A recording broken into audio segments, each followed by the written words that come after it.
आणि पहलगाममध्ये जो दहशतवादी हल्ला झाला त्या हल्ल्यानंतर राष्ट्रीय स्वयंसेवक संघ सुद्धा आता ॲक्टिव्ह झालाय।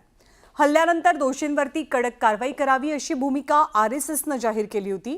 मुंबई आणि दिल्लीमधल्या कार्यक्रमांमध्ये मोहन भागवतांनी दहशतवादाच्या विरोधात कडक पावलं उचलण्याविषयी विधान केलं होतं आणि त्यानंतर आता पहिल्यांदाच सरसंघचालक मोहन भागवतांनी दिल्लीत जात पंतप्रधानांची भेट घेतली आहे आणि या दोघांच्या भेटीनं अर्थातच चर्चांना उधाण आलंय। पहलगामच्या हल्ल्यानंतर संघ ॲक्टिव्ह। द्वेष हा आपला स्वभाव नाही, शत्रुता हा आपला स्वभाव नाही, पण मार खाणं हाही आपला स्वभाव नाही। दहशतवादी हल्ल्याचा बदला घेण्याची मागणी। अशा दुष्ट माणसांचं निर्दालने झालं पाहिजे।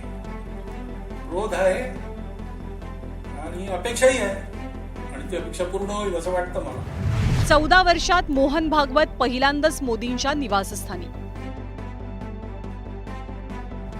मोदी आणि भागवतांची 1.5 तास चर्चा। मंगळवारी पंतप्रधान नरेंद्र मोदींनी तीनही सैन्य दलांचे प्रमुख, संरक्षण मंत्री आणि राष्ट्रीय सुरक्षा सल्लागार यांच्यासोबत एक उच्चस्तरीय सुरक्षा बैठक घेतली। ही महत्त्वपूर्ण बैठक पार पडल्यानंतर लगेचच सरसंघचालक डॉक्टर मोहन भागवत यांनी नरेंद्र मोदींची भेट घेतली आहे।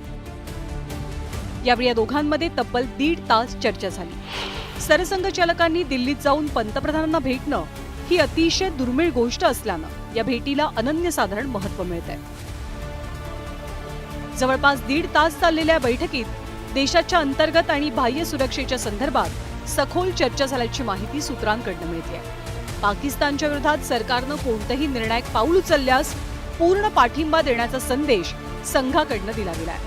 संघ स्वयंसेवक प्रत्येक पातळीवर देशाच्या सुरक्षेसाठी सरकारच्या मागे ठामपणे उभे राहतील असा विश्वासही व्यक्त केला गेलाय। लोकांच्या भावना जाणून घेत त्यानुसारच सरकारनं कारवाई करावी अशी संघाची भावना असल्याचं सांगितलं जात आहे। आपल्या जवानांनी कधी किंवा आपल्या इथल्या लोकांनी कधी कुणाचा धर्म विचारून त्याला मारलं नाही, पण काल ज्या कट्टरपंथ्यांनी उत्पात केला त्यांनी धर्म विचारून मारलं। हिंदू असं कधीही करणार नाही,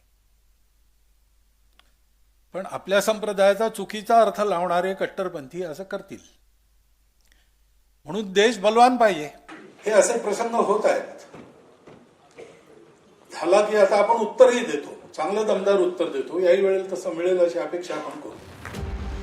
तळागाळात पसरलेलं नेटवर्क आणि लोकांमध्ये असलेला प्रभाव यामुळे मोठ्या प्रमाणात जनमत तयार करण्यात संघाची भूमिका महत्त्वाची आहे।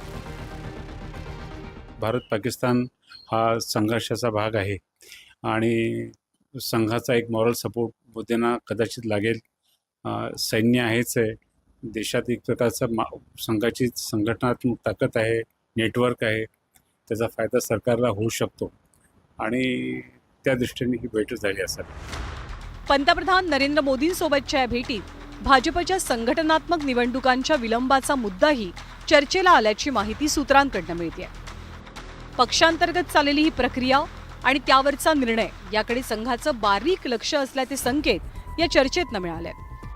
तर दुसरीकडे देशाच्या इतिहासात पहिल्यांदाच एखाद्या सरसंघचालकांनी स्वतः पंतप्रधानांच्या भेटीला जाण्याची ही पहिलीच वेळ आहे, पहिलीच घटना आहे। त्यामुळे या भेटीचं राजकीय आणि धोरणात्मक महत्त्व अधिकच वाढलंय। Bureau report, news 18 Lokmat.